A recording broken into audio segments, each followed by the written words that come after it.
는 바이러스하고 싸우시느라고 고생이 많았습니다. 감염도 감염이지만 또 경제적으로도 많이 이렇게 힘들어하는 분들이 많이 생겨서 좀 여러 모양으로 참 기도할 일이 참 많이 있었습니다. 무엇보다도 중국을 위해서 많이 기도해야 되는 때인 것 같습니다. 지난번에도 한번 이렇게 비유를 제가 싱크홀로 이렇게 비유를 한번 들은 적 있죠. 보통 땅이 평평할 때는 그냥 물이 있다 해도 거기에 있지만 하나 구멍이 나면 그 지역에 있는 물들이 다 그 싱크홀로 빠져들어가듯이 무슨 일이 없다가 저렇게 중국 땅에 저렇게 큰 일이 일어나면 우리의 기도가 그쪽으로 다 이렇게 또 들어가야 되는 때인 것 같습니다.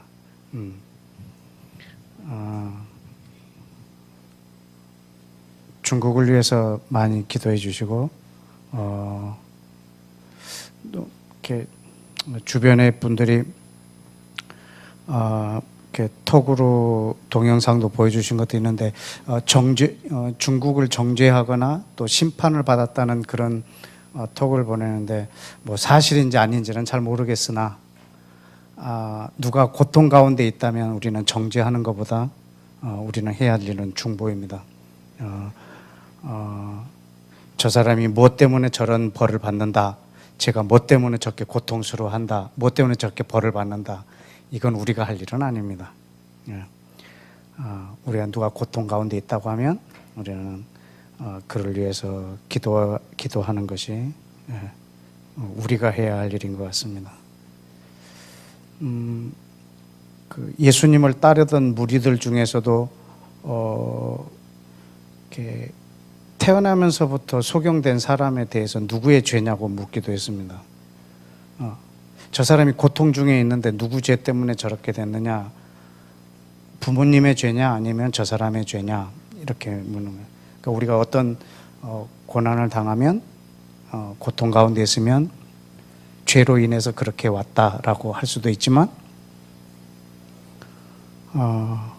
또 하나님의 영광을 위해서 하실 수도 있는 일이기 때문에 우리는 정죄하는 일이 아니라 그들 또 막아서서 중보해야 되는 일이 우리의 도리인 것 같습니다. 그 출애굽하기 직전에 애굽의 정책이 뭐였냐면 이대로 가다가는 유대인 이스라엘 백성들이 너무 많아지니까 인구를 축소시키자는 게 애굽 정부의 대안이었어요. 방법은 남자아이가 태어나면 다 죽이자는 거예요. 그때 남자아이가 태어나면 다 죽였거든요. 이건 재앙이죠, 재앙. 엄청난 재앙. 태어난 남자아이들을 산파가 죽이는 거예요. 그지만 그 사건이 있은 후에 하나님은 이 백성들을 출애굽시켜서 하나님의 나라의 어떤 시작을 보이십니다. 또 예수님께서 이 땅에 태어나셨을 때 또 그때는 또 2살 이하의 아이들을 헤롯이 다 죽이도록 했거든요. 재앙이죠. 엄청난 재앙이지만 그리스도께서 이 땅에 오시는 또한 산통이기도 했고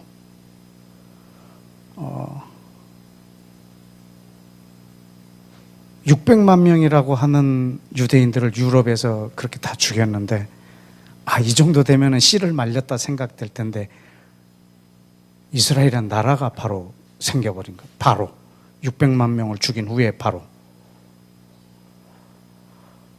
한 국가가 또 생겨나기 위한 한 또 진통이지 않았을까. 나는 지금 오늘 일자로 1868명이 이번 코로나로 중국 사람들이 죽었던데 하나님이 이 죽음을 통해서 중국에 하나님의 나라가 임하게 해달라고. 그냥 전염병으로 죽었구나 정도가 아니라 좀 하나님의 나라가 중국에 임하는 큰 산통이기를. 지금 7만 명이 감염됐으니까 그 중에서 얼마가 더 목숨을 잃어야 할지 모르겠지만, 그래서 성경에서 저도 찾아봤어요. 하나님이 전염병으로 어떻게 심판한 장면. 그러니까 민수기에만 한 2번 나오더라고요. 16장에 그 고라 자손들이 모세하고 아론한테 대든 거예요. 하나님이 그들에게 부여한 권위를 이 고라 자손이 부정하고 대적했어요. 그때 고라 자손만 따로 모이게 하고 땅을 갈라버리고 거기다 묻어버렸어요. 고라 자손 전체를. 그 당시에 그들이 봤던 아마 첫 번째 지진이 아니었을까? 그런 경우. 그걸 본 또 이스라엘 백성들이 모세하고 아론한테 니네 2명이 저 고라 자손을 죽였다는 거야. 네가 죽였다고. 이것 때문에 하나님이 전염병을 돌려버렸거든요. 그때 14,700명이 죽었다고 했어요. 전염병으로 14,700명. 또 민수기 25장에 보면은 거기에는 이제 그 부올이라고 하는 그 바알볼이라고 하는 우상숭배를 좀 모압 여자들을 이스라엘 백성들이 취하면서 또 그 민족의 우상을 함께 경배하고 함으로 인해서 하나님이 전염병을 보내셨죠. 그때 또 24,000명을 전염병으로 죽이고. 이번에 이걸 보면서 우리는 마지막 막 재앙이 핵무기가 터져야 전 인류가 막 박살나겠구나 이런 생각이 이제는 별로. 핵무기는 이 전염병 요거 하나만으로 그냥 인류를 간단하게 심판하실 수도 있겠다. 그렇게 무섭더라고요. 보이지도 않잖아요. 보이면 대항이라도 할 텐데 이 보이지 않는 것과 이렇게 싸우는 거. 오늘은 뭐 마스크 쓴 사람이 거의 없대요. 뭐 안전지대라고 이제 생각을 하는데 지난주에 속세엔 한번 나왔을 텐데 그때는 거의 대부분 마스크를 쓰고 있더라고요.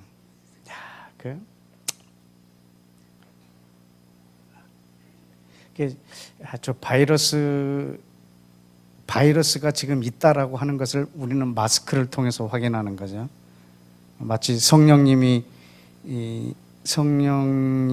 존재를 바람이 불었을 때 나무가지가 흔들리는 것처럼 성령님의 임한 모습도 그렇다라고 했는데 성령님도 보이지 않고 바이러스도 보이지 않는데 바이러스에 더 민감한 것 같아요. 분명히 이 전염병보다는 하나님이 더 크신데 말이죠.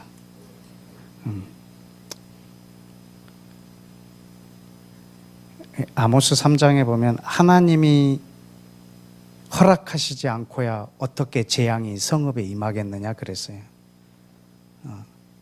이번 재앙은 하나님이 내렸다 이런 말이 아니고요.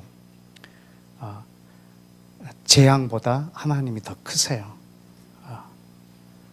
우리가 어려움을 당하고 있는 사람들을 또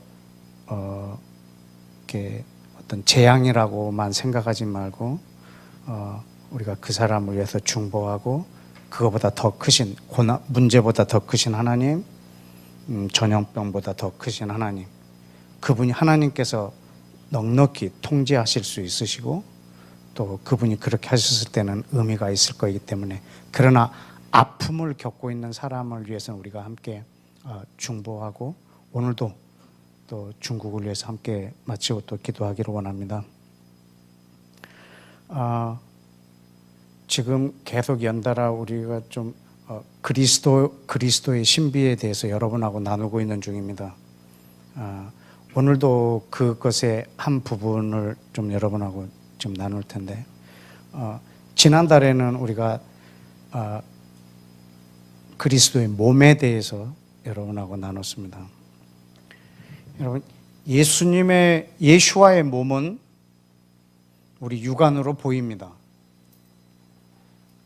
2000년 전 갈릴리를 걸으셨던 그 몸, 그리고 제자들이 보는 앞에서 올라가신 그 몸, 똑같이 올라간 모습 그대로 우리 육안으로 볼 수 있도록 내려오실 그 몸. 예수와의 몸은 육안으로 보이지만 지금 하늘에 있습니다. 그러나 그리스도의 몸은 육안으로 보이지 않습니다. 근데 이 땅에 있습니다. 왜냐하면 그 몸은 한 몸입니다. 우리 교회를 예수와의 몸이라고 하지 않고 그리스도의 몸이라고 표현한 것에 대해서 우리가 조금 귀를 기울일 필요는 있습니다. 예수와의 몸하고 그리스도의 몸은 어느 정도 이렇게 합치되는 부분이 많이 있지만 1세기 초대교회 당시에 예수와의 이름을 그리스도라고 말하는 사람은 별로 없었어요. 그리스도는 사람의 이름이 아니에요. 그리스도는 메시아예요. 메시아의 몸은 곧 왕의 몸, 이건 왕의 통치, 하나님의 나라의 형태를 말하고 있는 거예요. 예수와의 몸은 2000년 전 갈릴리를 걷고 예루살렘을 걸었던 그 몸이에요. 우리가 성찬을 통해서 그 몸에 참여하기도 하지만 그리스도의 몸은 전혀 달리 이 땅에서 이루어지고 있기 때문에 그렇습니다. 그것은 예수 그리스도의 피와 예수와의 피와 성령님이 없이는 결코 이루어질 수 없는, 성령님이 없이는 만들어질 수 없는, 세워질 수 없는 그런 몸이기 때문에 그렇습니다. 그건 그리스도의 몸입니다. 우리는 이 몸의 이 신비를 우리가 지금 여러분하고 나누고 있는데, 에베소서 3장을 한번 보시기 바랍니다. 에베소서 3장.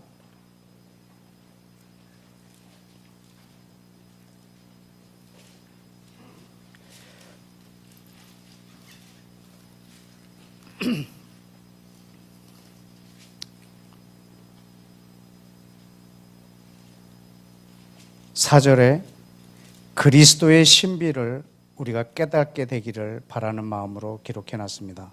6절에 이 그리스도의 신비가 뭐냐면 이방인들이 복음으로 말미암아 그리스도 예수 안에서 함께 상속자가 되고, 그 다음에 뭐라고 했나요? 함께 지체가 되고 그랬어요. 함께 지체가 되고. 여기 헬라어로는요 신소마라고 해서, 소마라고 하는 것은 몸이에요. 육체, 육신을 소마라고 그래요. 신은 함께라는 말이에요. 그러니까 한 몸이 됐다는 거예요. 그리스도 안에서 유대인과 이방인이 한 몸이 된 이것을 그리스도의 여기서 지금 신비라고 지금 말하고 있는 거예요. 그러니까 우리가 지금 나누고 있는 이 그리스도의 신비는 그냥 예수님의 몸이라고 말하면 그냥 우리가 하나가 됐구나라고 하는 것 정도밖에 생각이 안 되지만, 그리스도의 몸이라고 하는 그 말 속에는 성령님이 없이는 이루어질 수 없는 몸을 말하고 있어요. 그러니까 이 땅에 성령님이 오셔서 지금 이분이 이루시고자 하는 일들이 무엇이냐면, 물론 복음 전파에 대한 선교하시는 하나님의 역할이 분명히 있어요. 근데 이분이 하시는 일은 이 땅에서 그 그리스도의 몸을 세우는 일을 하고 계시는 거예요. 성령께서, 성령님이 아니고서는 그리스도의 몸을 세울 수가 없습니다. 성령님이 없이는 불가능한 것이 바로 이 그리스도의 몸입니다. 이 신비를 지금 이 땅에 우리 사람들에게 지금 보이고자 원하시는데, 처음 창세기 12장 3절에 보면 하나님께서 아브라함에게 복을 주시고, 그리고 아브라함으로 말미암아 모든 족속이 복을 받게 했어요. 이게 그 아까 우리가 읽었던 여기에 보면은 공동 상속자가 되는 거죠. 이게 또 신비죠. 그리스도의 신비. 그리스도의 신비가 뭐냐면 이방인이 유대인 이스라엘과 함께 아브라함의 그 복을 함께 받는 공동 상속자가 되는 거예요. 아주 놀라운 신비예요. 이거는 성령님이 없이는 이루어질 수 없는 복이라는 거죠. 아까 내가 시작할 때 얘기했던 막 고라 자손을 17,000명 죽이시고 이스라엘 백성들의 그런 우상 숭배 때문에 전염병으로 24,000명 죽이시고, 크게 보면요 이방인을 위해서 그렇게 하시는 거예요. 모든 이방인들에게 복을 줄 통로이기 때문에 저들이 겪는, 저들이 당하는, 저들이 감내해야 되는 희생이에요. 그러니까 이 구약성경 전체가 그 그리스도의 몸을 이루려고 하는 하나님의 열심을 기록해 놓은 책이에요. 하나님이 아브라함을 택하실 때 그를 통해서 모든 민족이 복을 받게 하는 이 공동상속을 주셨다는 거죠. 근데 아브라함에게 준 복이 뭐냐라고 말했을 때 아주 많이 있겠지만 우리는 거기서 예수와 그리고 성령님, 하나님의 나라,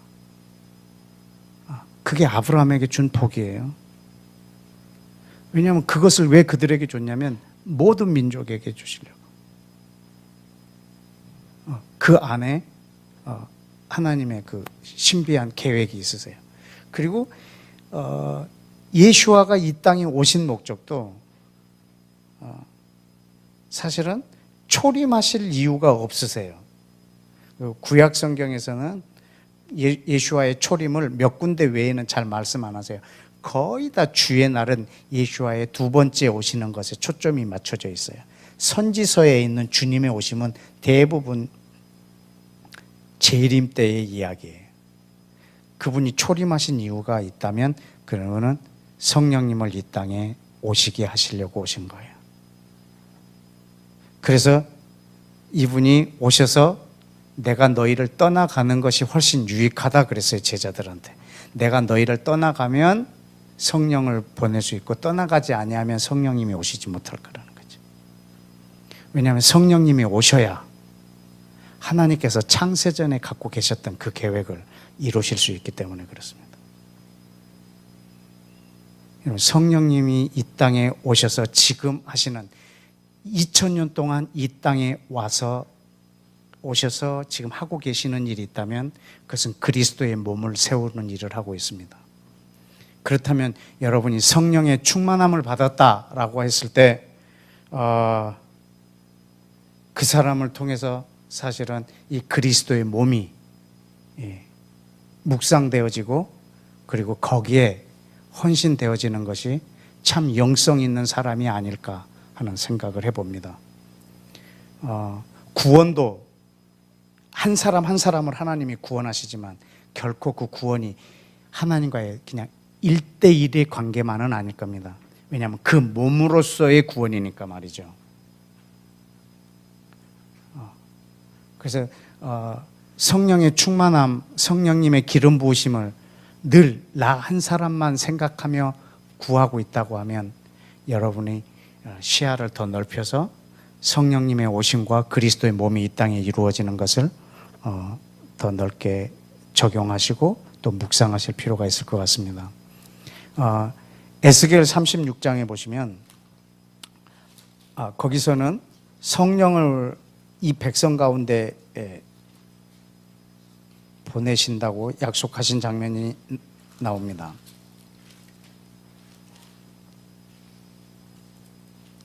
에스겔 36장 24절에 내가 너희를 여러 나라 가운데서 인도하여 내고 여러 민족 가운데서 모아 데리고 고국 땅으로 들어가서 이게 지금 현재 이스라엘에게 이루어진 일이죠. 그런데 27절은 아직 이루어지진 않았습니다. 부분적으로만 이루어졌습니다. 내 영을 너희 속에 두어 너희로 내 율례를 행하게 하리니 너희가 내 규례를 지켜 행할지라. 내 영을 너희에게 부어줘서 너희로 내 율례를 행하게 하겠다. 이 율례가 뭘까? 이 구약에 있는 이 율법을 다 지키게 하겠다는 말인가? 성령을 부어주셔서 하나님이 말씀하신 이 구약에 있는 모든 계명을 다 지키게 한단 말인가? 물론 그 말이기도 하죠. 그러나 예수와께서 가르쳐 주셨습니다. 이 성경에서 가장 중요한 계명이 뭔지, 그것이 우리가 지난번에 나눴던 최상위법입니다. 하나님을 사랑하고 이웃을 사랑하라는 그 법이죠. 그 법을 어떻게 완성할 수 있냐면 성령을 이 백성에게 부어줌으로. 성령을 받은 유대인들은 누구를 사랑하게 되냐면 전 이방인들을 사랑하게 됩니다. 제가 경험한 유대인들, 예수를 믿는 유대인들은 거의 대부분 이방인을 사랑하고 저들과 우리가 하나다라고 하는 것을 마음속에 굳게 둔 그런 분들이었습니다. 그러나 이방인들이 성령을 받았을 때는 유대인을 사랑한다 이런 마음들이 사실은 별로 없습니다. 그 성령이 아닌지 아니면 잘못 받았는지 그건 잘 모르겠습니다만은 이들에게 앞으로 성령을 부어줘서 이방인들을 사랑하게 하겠다라는 거예요. 그리고 실제로 사도행전 1장을 보시면 한번 열어보실까요? 사도행전 1장에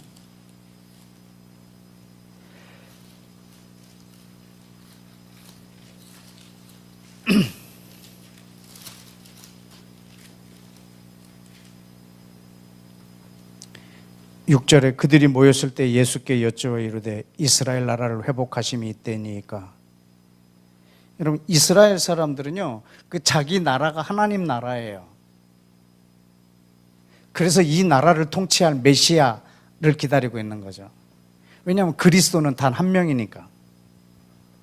메시아는 딱 한 명이니까. 영원한 메시아, 하나님이 약속한 그 메시아, 그 메시아를 기다리고 있는 거죠.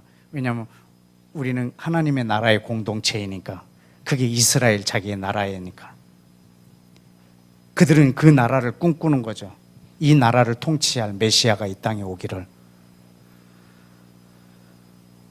그런데 예수님의 대답은 8절이었습니다.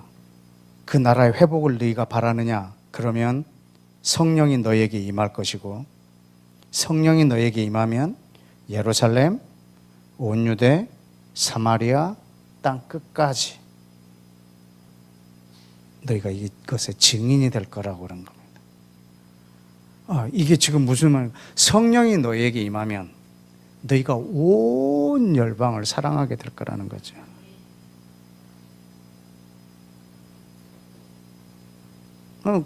그걸 사실 이해를 사실 자기도 못하고 있는 거죠.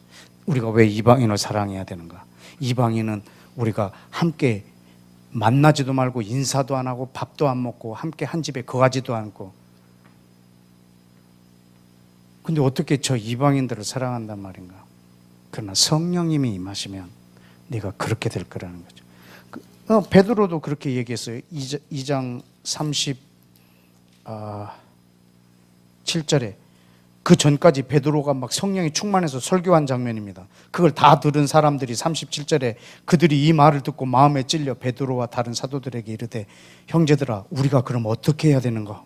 베드로가 이르되 회개하고 예수 그리스도의 이름으로 세례를 받고 죄 사함을 받으라. 그리하면 성령을 선물로 받으리니 이 약속은 너희와 너희 자녀와 그리고 누구?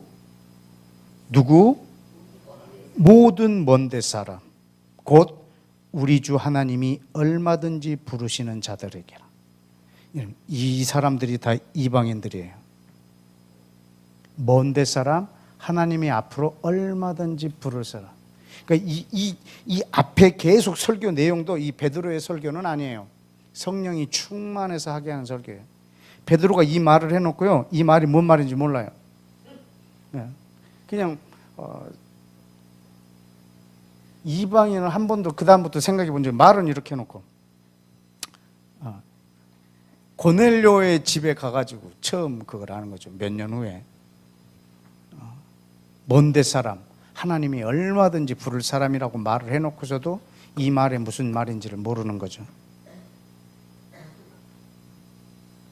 성령님이 임하시면 그렇게 될 거라.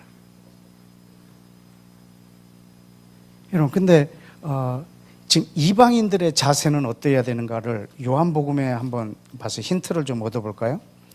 요한복음 15장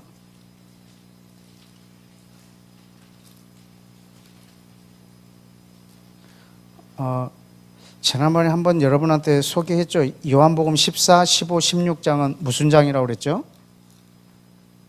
세 장은 14, 15, 16 되게 중요한 장이에요. 요한복음 17장 한 장 전체는 예수와께서 기도하는 장면이에요. 그래서 저는 요한복음 17장을 다 외웠어요. 해봐?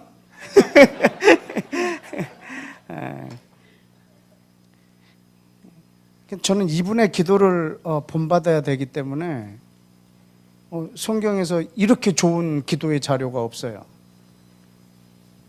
막 묵상해도 끝이 없어요. 그 요한복음 17장은. 왜냐하면 우리의 기도는 예수와의 기도를 이어가야 되기 때문에, 예수와의 무릎을 이어가는 게 우리의 기도니까 저분이 하셨던 기도. 근데 유일하게 요한복음 17장 외에는 예수와의 기도가 없어요. 예수와께서 가르쳐준 기도는 있는데, 누가복음 11장하고 마태복음 6장에 예수와께서 가르쳐준 기도는 있는데 그분이 직접 하신 기도는 여기밖에 없다고 해요. 한 장, 여기 한 장, 딱 유일하게. 물론 골고다에서 했던 그 기도도 있어요. 이 잔을 옮겨달라고 했던 기도, 엘리 라마 사박다니 했던 기도, 나사로 무덤 앞에서 손 들고 부르짖었던 그 기도. 이 기도는 막 그 상황에서 했던 기도들이고, 그분이 그냥 한 장 전체 했던 이 기도는 이 요한복음 17장밖에 없어요. 근데 그 바로 앞에 있는 14, 15, 16장 되게 중요해요. 아주 이 17장만큼이나 중요해요. 왜냐하면요, 예수와께서 한 분을 소개하는 장이에요. 이 세 장은 성령님. 이 세 장에서 그날이라는 말이 나오면 성령님이 오시는 날이에요. 그러니까 여러분이 성령님에 대해서 궁금하면 이 세 장을 보시면 돼요. 그러면 예수와께서 아주 상세하게 성령님에 대해서, 성령님이 오시면 어떻게 되는가에 대해서 다 기록해 놨어요. 그분이 오시면 어떻게. 아주 중요한 부분이에요. 15장을 보시면 15장 10절, 내가 아버지의 계명을 지켜 그의 사랑 안에 거하는 것 같이 너희도 내 계명을 지키면 내 사랑 안에 거하리라. 12절, 내 계명은 내가 너희를 사랑한 것 같이 너희도 서로 사랑하라는 이것이니라. 이것이 하나님이 주신 계명이에요. 이거는 성령이 오시면, 성령님이 임하시면 여러분 우리가 이 사랑을 할 수 있게 된다는 거죠. 아까 에스겔서 36장에도 이 백성에게 성령님이 임하시면 그때 그 율례를 행하게 할 수 있다는 거죠. 성령님이 임하시면 우리는 이 계명을 지킬 수 있는 거죠. 이 계명이 뭐냐? 우리가 서로 사랑하는 거예요.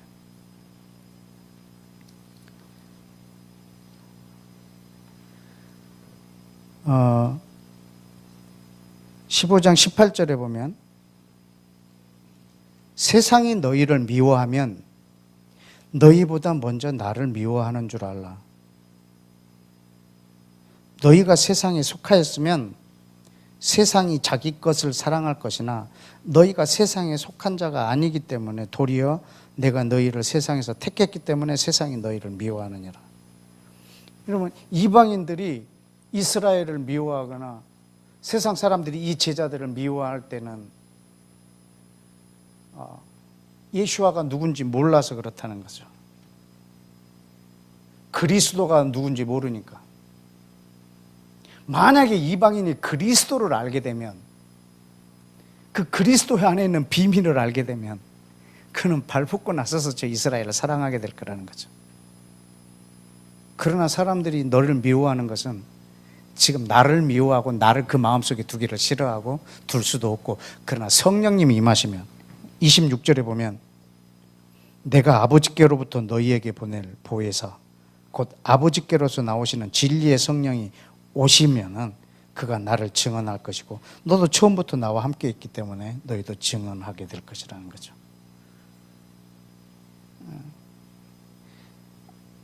이방인에게도 성령님이 임하시면 아마 우리는 유대인을 사랑하게 될 것입니다. 유대인에게도 성령님이 임하면 온 열방을 사랑하게 될 것이고, 여러분 이 그리스도의 몸은 성령님이 없이는 이루어질 수 없는 몸이에요.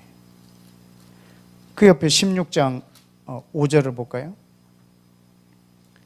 지금 내가 나를 보내신 이에게로 가는데 너희 중에 나더러 어디로 가는지 묻는 자가 없고, 도리어 내가 이 말을 함으로 너희 마음에 근심이 가득하도다.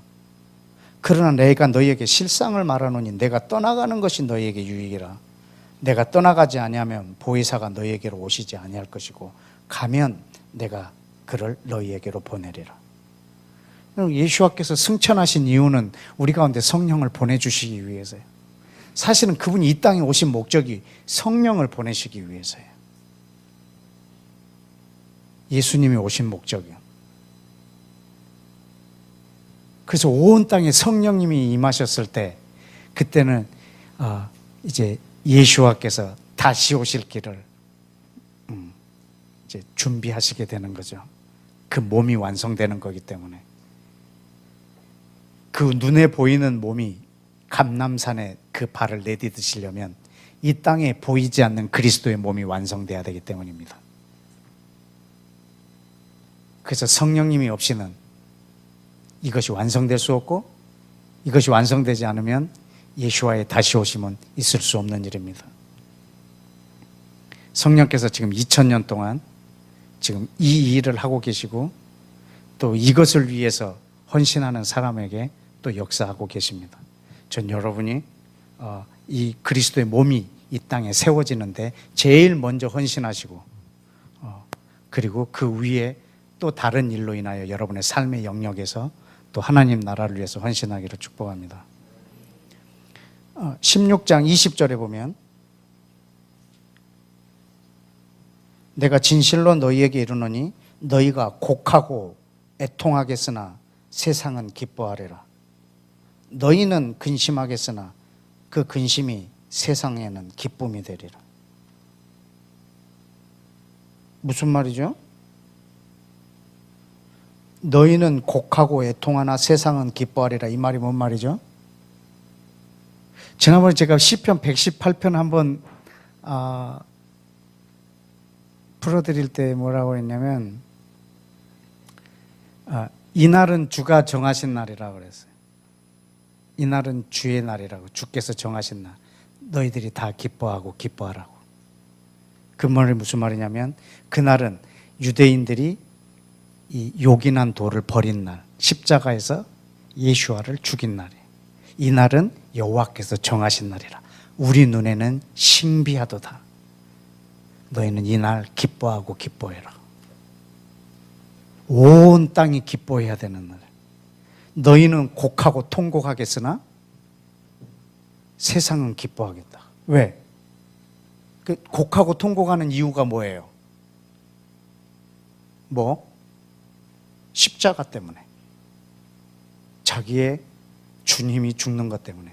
그러나 세상이 기뻐하는 것은 왜, 뭐 때문에? 성령님 때문에. 내가 죽는 것이 너희에게는 고통이 되지만, 애통함이 되지만 세상은 기뻐할 거라고. 왜? 성령님 때문에.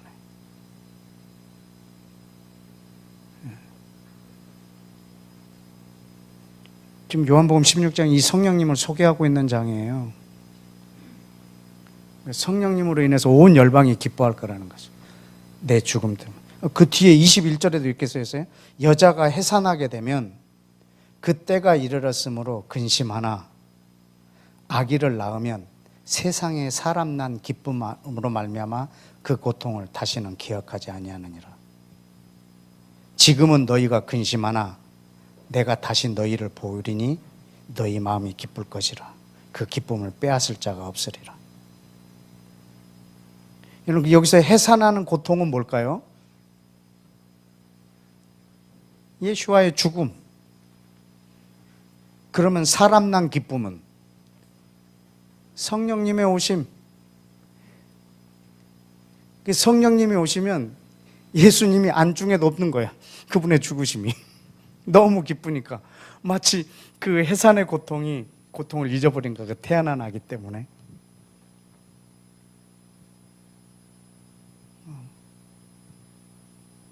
지금 내가 너희를 떠나간다고 해서 너희가 굉장히 지금 고통스럽게 여기고 있는데 그럴 필요 없다는 거죠. 예수님은 제자들을 위로하고 계시는 거예요. 왜냐하면 너희는 애통하겠지만 세상은 기뻐할 거라고. 그래서 예수님의 죽음 날, 물론 그분의 죽으심을 생각하면 속이 아프다 못해 아리지만 온 열방이 그날 기뻐해야 되는 날이라고. 왜냐하면 우리 가운데 성령을 보내주시는 날이기 때문에, 그분의 죽으심으로 인하여 성령님이 우리 가운데 오시기 때문에.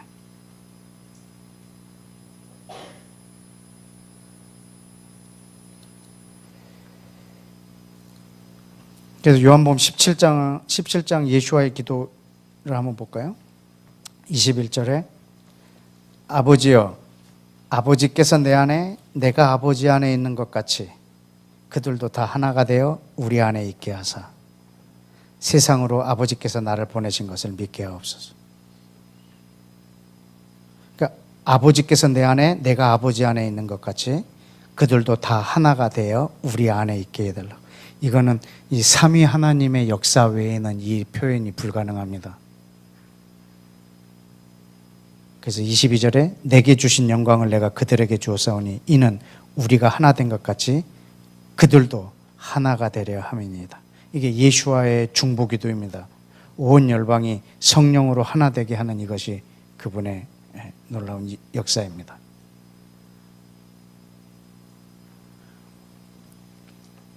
그래서 실제로 베드로가 사도행전 10장에 처음으로 이방인 고넬료의 집에 가가지고 하나님의 말씀을 전할 때 저들에게 성령님이 임하는 걸 봤어요. 그리고 같은 유대인들한테 가서 얘기합니다. 그날 이방인도 하나님의 말씀을 받았다. 저들에게 우리에게 임하신 성령이 저들에게도 동일하게 임하는 걸 보았다. 그래서 우리가 물로 세례를 주지 않을 수가 없었다. 저들도 우리와 한 형제라. 이게 성령님이 이방인에게 임하신 첫 역사였고, 그리고 그 전에 사도행전 1장과 2장은 유대인들이 경험한 성령의 역사였습니다. 오늘날도 우리가 성령님을 사모하지만 둘이 하나가 되는 이 그리스도의 몸을 우리가 꿈꾸지 않는다고 하면 나는 무엇 때문에 성령을 사모하는가 여러분들이 한번 고민해 보셔야 됩니다. 그렇지 않다면 성령이 사실은 굳이 내가 사는데 필요가 없습니다. 성령님을 열정적으로 그렇게 사모할 이유가 특별하게 영적인 일을 하지 않는 한은 찬송 인도를 해야 된다, 또 설교를 해야 된다, 아니면 하나님의 일이라고 특별히 되어 있는 어떤 일을 한다 하기 전에 어떤 우리가 성령님을 사모하는 일, 회사에서 출근하는데 오늘 서류를 처리하는데 성령님의 인도하심을 구하고 이런 거 잘 안 하잖아요. 그냥 저분이 안 도와줘도 내가 더 잘해, 이거 계속 내가 해오던 일이니까 그러는 거죠. 굳이 내가 성령님을 충만하게 구할 필요가 없는 거죠. 내가 방언이 필요해서 또 병 낫기를 위해서. 그러나 여러분, 성령님은 하나님이시고 지금 2000년 동안 이 땅에 계시면서 그 나라를 위하여 열심을 내고 계시는 분이고, 근데 우리는 그 나라에 관심이 없다면 성령님은 참 외로울 것입니다. 우리가 보이지 않는 바이러스를 그렇게 민감하게 여겼던 것 이상으로 보이지 않는 성령님이지만 여러분 삶 속에서 날마다 민감하게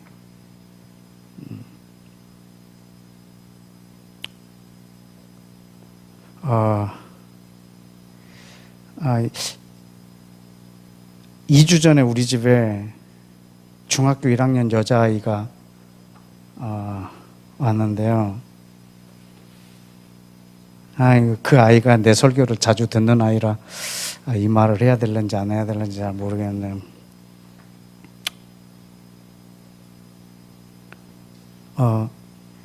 책을 하나, 중학교 1학년인데 책을 만들어서 인터넷에 이렇게 자료를 주고 돈 8,000원을 내면 책을 한 권 이렇게 만들어주는데 딱 2권을 만들었대요.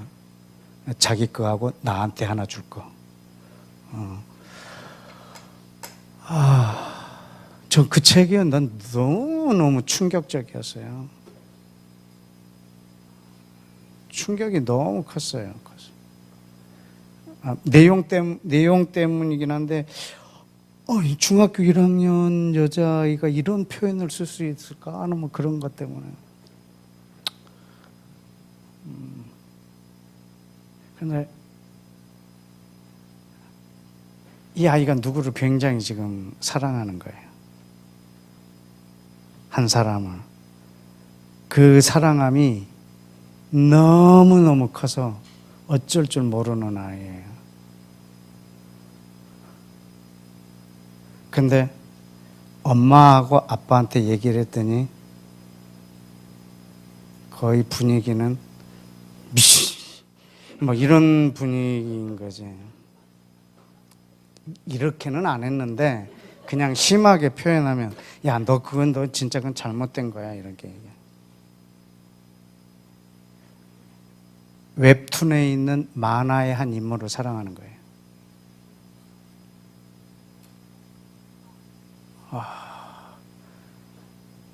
그 사람을 사랑해서 쓴 글인데,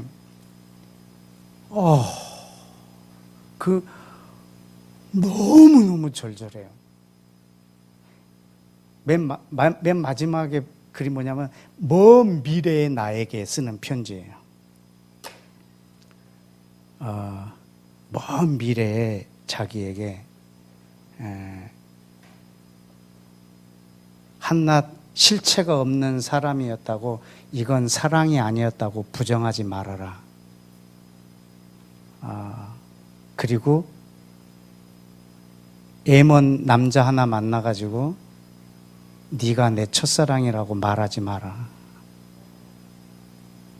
왜냐하면 지금 내가 하고 있는 이 사랑이 나의 첫사랑이니까 이걸 잊고 싶지 않은 거예요.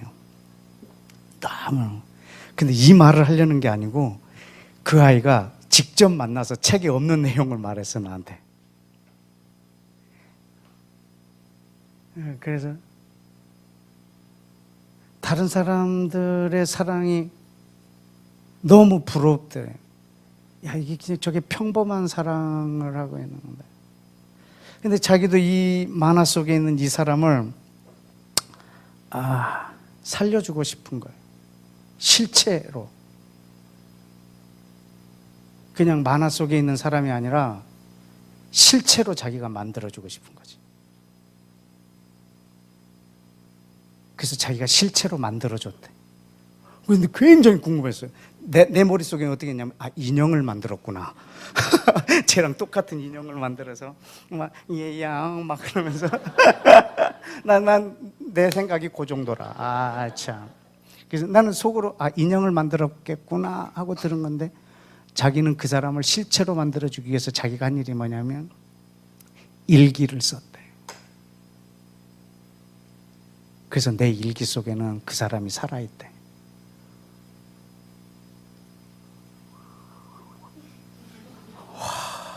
그거를 막 얘기를 하는데, 그래서 내가 그랬어. 야, 나도 너랑 지금 똑같은 거 하고 있다. 나도 너랑 똑같은 거 하는데 너는 일기지, 나는 기도야 그게. 막 그랬어. 난 보이지 않는 성령님을 어떻게 실체화 시킬까? 나한테는 그게 기도다. 여러분, 보이지 않는 바이러스를 실체화 시켰잖아요. 마스크로. 우리는 마스크 다 안 쓰고 다니잖아요. 그럼 오늘 바이러스 없는 줄 알고 있어요. 그러니까 전부 다 마스크를 쓰고 다니면 아, 있구나 이렇게 생각하잖아요. 안 보이는 바이러스를 여러분 실체화 만들어 주셨다고. 저는 그 사람을 너무 사랑하는데 실체가 없으니까 실체로 만들어주고 싶어서 일기를 썼대. 그래서 지금 그 책, 조그만한 책인데 그 책을 내가 선물로 받았는데 진짜 거의 매일 한 번씩 읽습니다. 몇 장 안 되니까. 읽을 때마다 신기한 거예요. 그래서 제가 한번 이렇게 얘하고 딜을 했어요. 야, 일기 팔아라. 그 일기 내가 살게. 그랬더니 이거는 무덤까지 갖고 가야 된대. 이거는 무덤까지. 그 아이랑 그런 대화를 그래서 자기가 이게 잘못됐냐 그래서 야, BTS도 똑같다. 그게 BTS를 좋아하는 게 그게 정상이냐? 실현 가능하냐? 그게 만화 속에 있는 사람이랑 비슷하다. 나는 차라리 네가 더 성숙하다. 모르긴 몰라도 너는 곧 머지않아 보이지 않는 하나님을 이 세상에서 가장 멋지게 실체로 드러낼 사람이다. 내가 그래서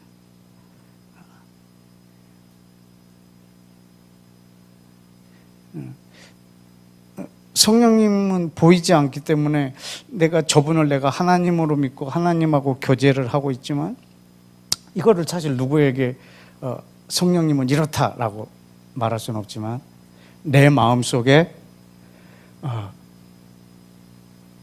그리스도의 몸으로 세우고 계시는 그분과 제가 동역할 때, 그리고 이 몸이 이루어지는 것을 내가 기도할 때 나는 그분을 이 땅에서 드러내고 살려내고 있고 또 실체화시키고, 그리고 모든 곳에서 그리스도의 몸이 완성되는 걸 내 눈으로 보며 이것이 내가 기도하고 또 꿈꾸고 하는 이게 저분을 사랑하는 나의 하나의 모습이기도 합니다. 그 아이에게 많이 배웠습니다.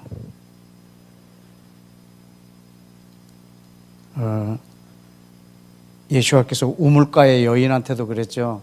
이 산에서도 말고 저 산에서도 말고 이제 성령님이 오시면 성령과 진리로 모든 곳에 예배 초소가 될 거라고.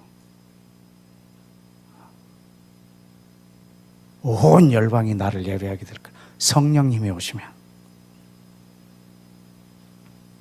그 여인은 메시아가 오시면 그걸 가르쳐 줄 거라고 그러는데 내가 그 메시아다라고 여인에게 얘기해 주잖아요.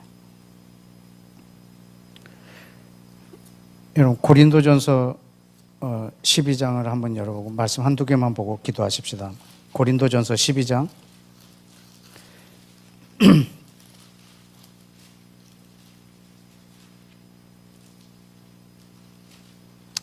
12절 13절 다 같이 읽겠습니다. 시작. 몸은 하나인데 많은 지체가 있고 몸의 지체가 많으나 한 몸인과 같이 그리스도도 그러하니라.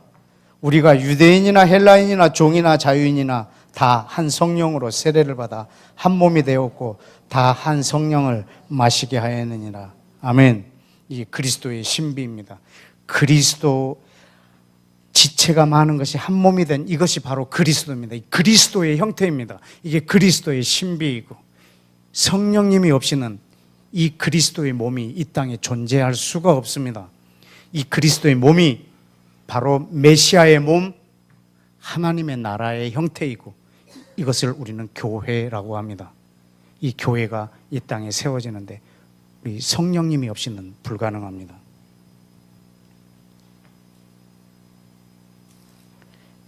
에베소서 4장을 한번 보실까요? 에베소서 4장.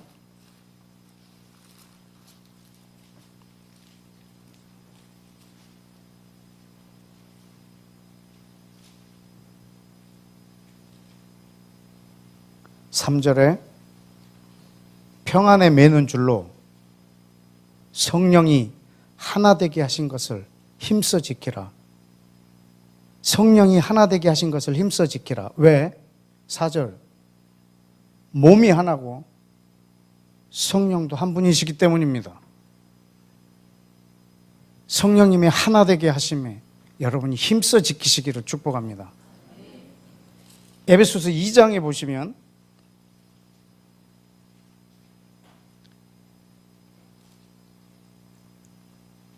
18절에 이는 예수와로 말미암아 우리 둘 유대인과 이방인이 한 성령 안에서 아버지께 나아감을 얻게 하려 함이라. 22절 너희 이방인도 성령 안에서 하나님이 거하실 처소가 되기 위하여 그리스도 안에서 함께 어떻게 된다? 지어져 간다. 이 지어져 간다는 말이 창조된다는 말입니다. 15절에도 한 새 사람으로 지어 그랬잖아요. 한 새 사람으로 전혀 새로운 피조물로 창조된다는 말입니다. 지금 성령께서 이 땅에서 우리 한 사람 한 사람을 불러서 그리스도의 몸이라고 하는 전혀 새로운 피조물로 우리를 만들고 계십니다. 여러분이 혼자 단독으로 새로운 피조물이 되는 것이 아니고 그리스도의 몸이 됨으로 인해서 새로운 피조물이 되는 것입니다. 여러분, 우리는 이 몸 안에서 이루어지고 하나님이 우리들한테 있어서 이 몸을 세우는 것보다 더 중요하게 여기는 것 때문에 하나님께서 슬퍼하실 겁니다. 이 몸을 세우는 것보다 더 중요하게 여기는 사역들 때문에 여러분의 모든 사역이 이 몸을 세우는 것에 초점을 맞춰주시기를 축복합니다. 우리 마지막으로 시편에 한 말씀만 보고 마치겠습니다. 104편 시편 104편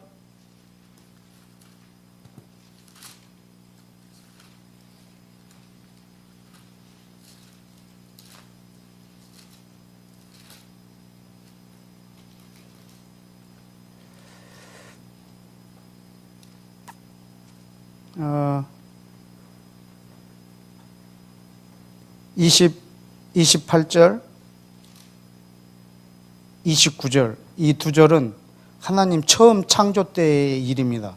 범죄하기 전에 아담의 모습입니다. 주께서 주신즉 그들이 받으며 주께서 손을 펴신즉 그들이 좋은 것으로 만족하다가 주께서 낯을 숨기신즉 그들이 떨고 주께서 그들의 호흡을 거두신즉 그들이 죽어 먼지로 돌아가니라. 다시 말하면 범죄하기 전 에덴의 삶은 하나님으로부터 오는 것으로 사는 삶입니다. 주께서 주신 것으로 그리고 손을 펴신 것으로 만족하면서 사는 것. 하나님 100% 의존적으로. 그런데 그들이 범죄함으로 인해서 하나님이 그들의 호흡을 취해 가심으로 인해서 그것이 다 망가져 버렸죠. 30절은 재창조입니다. 시작. 주의 영을 보내어 그들을 창조하사 지면을 새롭게 하시나이다. 이것이 지금 이 시대에 주께서 하고 계시는 일입니다. 지금 성령을 이 땅에 보내서 우리를 다시 재창조하고 계십니다. 새 피조물로. 그 다음에는 뭐 하실까요? 31절 여호와의 영광이 언제까지? 영원히 계속할지며 여호와께서는 자신께서 행하시는 일들로 말미암아 즐거워하시리로다. 아멘. 여러분, 이 네 개 기절이 창조 때부터 영원까지 표현해 놓은 거예요. 아주 이 짧은 글. 나는 이런 걸 좀 더 배우고 싶어. 아주 짧게 설교하지만 어마어마하게 많은 걸 포함하는 설교 말이죠. 그래서 한 5분 안에 끝내도 참 좋을 만한 설교인데 그런 능력이 안 되니까 이렇게 길게 설교를 하고 있단 말이죠. 아까 그 중학교 1학년 그 시집에는 거의 그런 내용이었어요. 얘가 한마디 해놓으면 난 이걸 갖고 며칠 묵상을 해야 되는 거지. 와, 이걸 중학교 1학년에 있었다라는 게 얼마나 진한 사랑을 하고 있는지. 엄청난 아이예요. 와, 난 이런 애들이 아주 기대가 돼요. 정말 하나님이 이 아이에게 성령을 부어서 놀라운 하나님의 동역자로 이렇게 세우실 겁니다.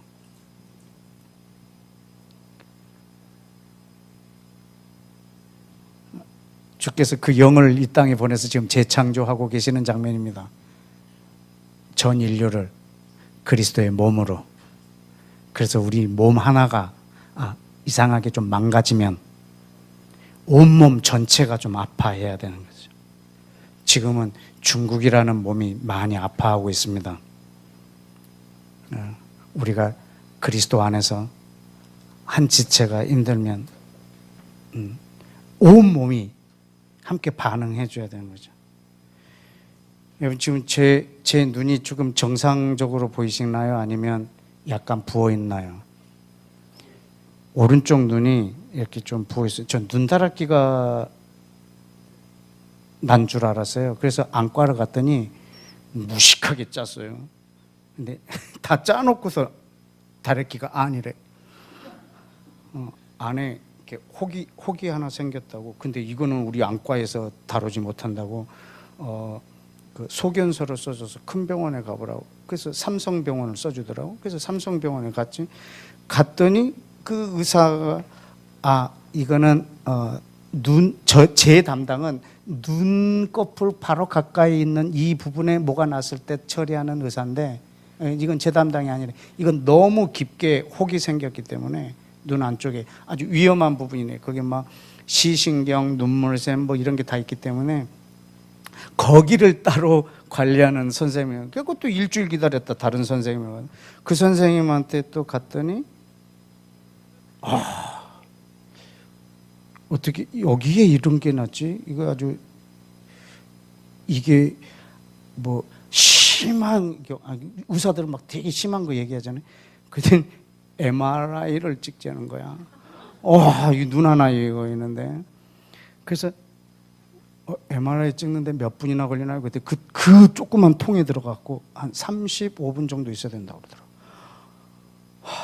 뭐 하지? 35분 동안. 그래서 기도 제목 나한테 몇 개 누가 보내준 게 있어요 지금. 그래서 그 기도 제목을 갖고 들어갔어요. 그 기도하려고. 통에 들어가기 전부터 눈을 감고 들어가서 계속 기도하는 거예요. 이 안에 들어와 있다는 걸 잊어버리기 위해서. 그래서 막 기도하는데 그때 마지막 기도가 중국 위한 기도였어요. 중국을 위해서 기도하다가 이렇게 눈물이 맺혔나 봐요. 그래서 이렇게 하는데 지금 눈 MRI를 찍고 있기 때문에 눈동자를 움직이면 이게 사진이 흔들리기 때문에 이경욱 씨 눈동자를 흔들었기 때문에 다시 찍어야 됩니다.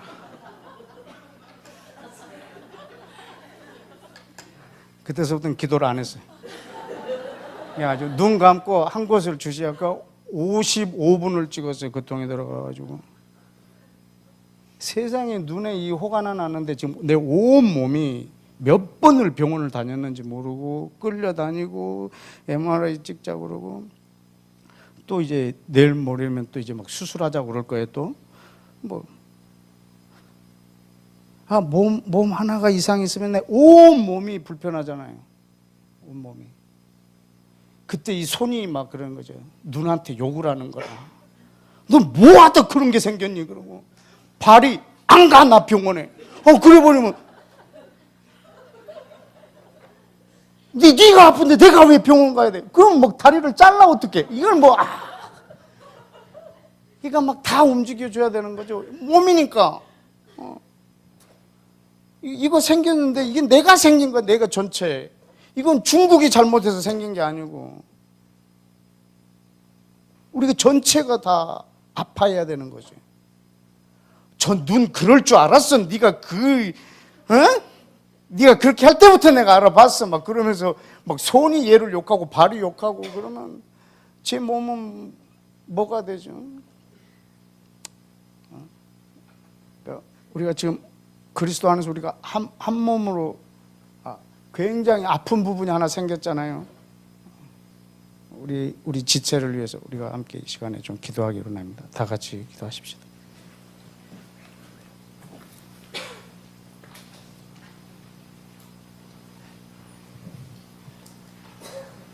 이 시간 제일 먼저 기도하실 때는 하나님, 우리에게 이 땅에 예수와를 믿는 이들에게, 먼저 예수와를 믿는 이들에게 주의 성령을 부으셔서 주님, 우리로 하여금 그리스도의 몸을 이루는 새로운 창조를 허락하고 우리가 성령으로 말미암아 성령께서 하고 계시는 이 새 창조를 우리가 경험하게 하여 주옵소서. 주여, 이 땅에 성령을 보내주셔서 이 땅을 새롭게 하여 주시옵소서. 온 지면을 새롭게 하여 주옵소서. 우리를 그리스도의 몸으로 세우셔서 온 지면을 새롭게 하여 주옵소서. 온 열방을 새롭게 하여 주옵소서.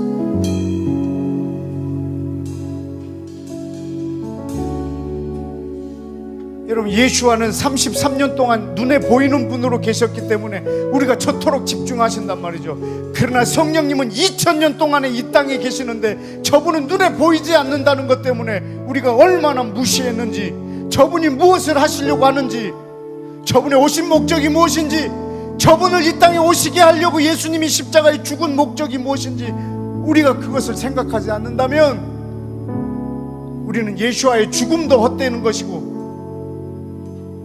예수 성령께서 이 땅에 오신 그 목적도 내 안에서는 의미가 없는 거죠. 보이지 않는 저분을 온 세상 사람들이 다 무시해도 우리는 저분을 인정하고 저분을 실체화해드려야 되겠습니다. 그 아이가 일기를 써서 지면에 있는 한 존재를, 실체를 만드는 것 이상으로 말이죠.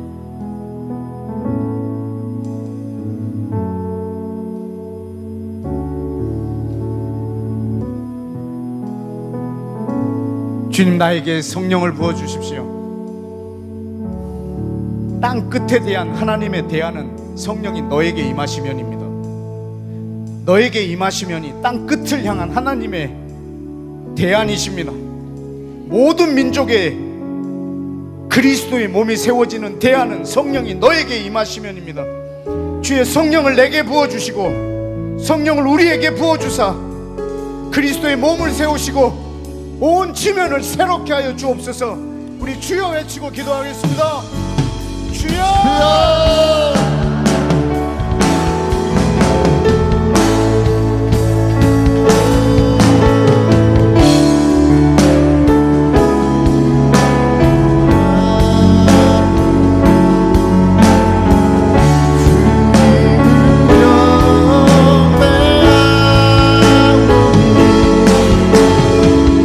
왕이신 예수여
아버지 하나님, 중국 땅에 하나님의 나라가 임하게 하여 주옵소서. 하나님께서 이스라엘 백성을 애굽에서 꺼내서 당신의 나라로 만드실 때에 그 남자아이를 다 죽였던 그 죽음의 해산의 고통, 예수님을 이 땅에 오시게 하기 위해서 2살 이하의 아이를 다 죽였던 그 해산의 고통, 600만 명을 죽이신 그 해산의 고통으로 이스라엘 국가를 다시 세우신 당신의 그 해산의 고통, 그것처럼 주님, 지금 중국에 이번 코로나로 인하여 죽은 1868명, 주님, 저 생명, 하나님의 앞에 존귀한 저 생명들, 주님, 저 값을, 생명의 값을 주님 값지게 여겨주셔서 이것으로 중국에 하나님의 나라가 임하는 하나님 그 해산의 고통이 되게 하여 주사, 아버지 하나님, 그 어마어마한 하나님 나라의 복을 중국 땅에 허락하시고 저 땅을 치유하여 주옵소서. 우리 주여 외치고 기도하겠습니다. 주여!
고통을 당하고 있다면 저들은 중국의 죄뿐만이 아닐 겁니다. 바로 그리스도의 몸인 한 지체가 된 우리의 죄에 이것도 공동으로 우리가 져야 될 같은 몸이기 때문입니다. 이번에 보시면 알겠지만 지구촌이 얼마나 좁은지 알 것입니다. 순식간에 전 세계로 퍼지는 걸 보십시오. 왜냐하면 우리의 몸이 전 세계가 지금 그리스도의 몸으로 세계가 좁아지고 있고, 그게 기능적으로 좁아진 것뿐만 아니라 우리는 그리스도 안에서 한 몸이기 때문에 저들이 만약에 죄로 인하여서 하나님이 심판하신 거라면 중국이 회개해야 될 것도 있겠지만 또한 우리가 회개해야 될 것도 있을 것입니다. 이 시간에 성령께서 내 마음에 준 것으로 우리 함께 이 시간에 회개하기를 원합니다. 우리 주여 외치고 기도하겠습니다. 주여!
우한에, 후베이성 안에 지금 10,000명 넘는 사람들이 중증입니다. 죽은 사람만 2,000명 가까이 되지만 아직도 중증으로 있는 사람들이 우한 폐렴이라고 합니다. 이 폐가 섬유화돼서 호흡을 할 수가 없기 때문에 그래서 죽어가는 사람들입니다. 이 시간에 하나님의 생기가 저들의 호흡으로 들어가도록,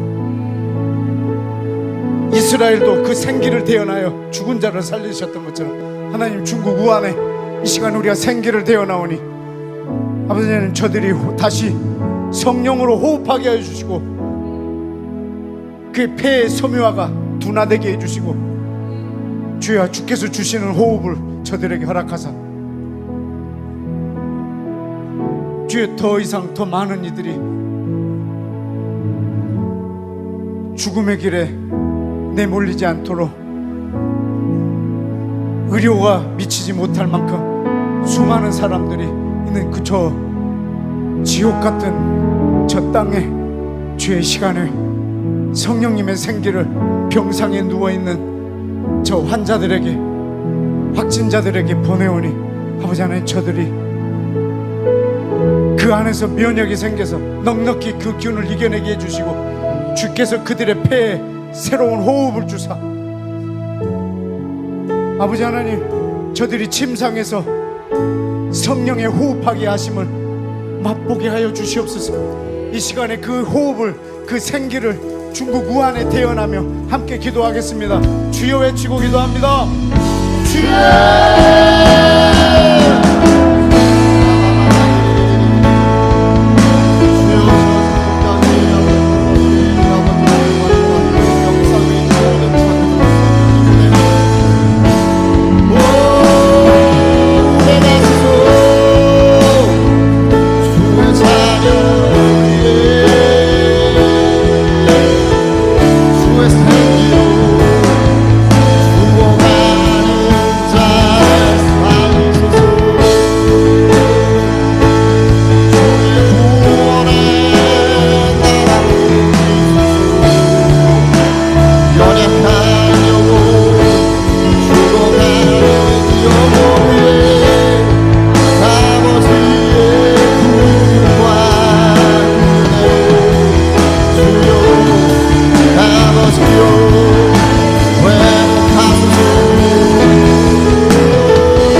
중국 땅에 하나님의 통치가 임하도록 중국 사람들 안에 있는 중화사상, 중국이 전 세계의 중심이라고 생각하는 그 중화사상이 무너지고 하나님께서 세계의 중심으로 세운 저 이스라엘 나라 안에 그 권위를, 하나님의 권위를 인정하는 국가 되게 하여 달라고, 하나님의 통치가 저 중국 땅에 임하게 해달라고. 모든 나라 위에 중국이 있는 것이 아니라 메시아 예수와 그리스도의 통치 아래 그리스도께서 중심에 두신 그 나라를 인정하는 나라 되도록, 하나님의 나라와 아주 유사한 그런 국가로서 중국이 이번에 발돋움할 수 있도록 주여, 이번에 이 고난의 시간을 당신의 나라를 위하여 값지게 사용하여 주옵소서. 우리 주여 외치고 기도합시다. 주여.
마지막으로 하나만 더 기도하고 돌아가겠습니다. 여러분, 이번에 이 일로 인해서 우리 한국 사람들도 중국인들을 차별적으로 보는 사람들이 있습니다. 그리고 유럽과 미국에서는 아예 동양인 자체를 바이러스 전파자로 여겨버리고 그런 인종차별하는 행동들이 많이 생기고 있습니다. 이 시간 우리는 하나 되게 하는 성령을 우리가 구하십시다. 온 열방 가운데 하나님, 먼저 유대인들에게 성령을 부어서 그 율례를 행하는 온 열방을 사랑하는 민족 되게 해달라고 기도하시고, 우리 이방인들에게 성령을 부어주셔서 이스라엘과 모든 민족을 사랑하는 마음을 허락해달라고. 주여, 이번 이 일로 인해서 민족과 민족, 동과 서, 인종적인 그런 구별, 서로 차별하는 행위들이 이 땅에 있어지지 아니하도록, 이 일이 오히려 사단의 나라를 확장하는 일이 되지 아니하도록 사단의 계획을 원천 봉쇄하고, 하나님, 전 인류가 서로를 돌보는 그리스도께서 새로 창조하는 새로운 인류가 되는 복된 계기가 되게 해달라고 우리 마지막으로 주여 한번 외치고 기도하겠습니다. 주여!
그리스도의 몸을 세우시고자 이 땅에 오신 성령님과 동역하며 눈에 보이지 않는 그 그리스도의 몸을 날마다 내 삶 가운데서 실체화하게 하여 주옵소서.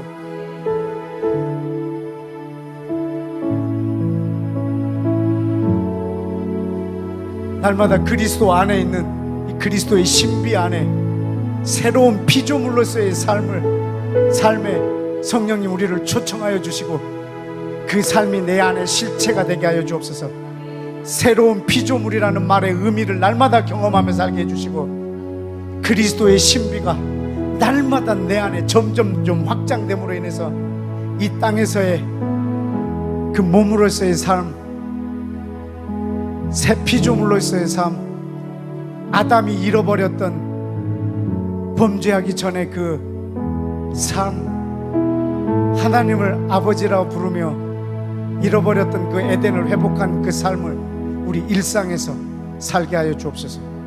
내 삶에 아무리 큰 고난이 있다 할지라도 주님, 이것과 그것을 대처시키거나 그 문제를 이거보다 더 크게 여겨서 하나님의 나라와 이 피조물의 삶, 그리스도 안의 신비를 잃어버리지 아니하도록 날마다 강하게 하여 주옵소서. 이 자리에 함께 계시는 성령님 감사합니다. 온 열방을 시간과 공간을 초월하여 하나의 몸으로 만드신 당신의 열심에 감사드리며 존귀하신 예수와 이름으로 기도했습니다.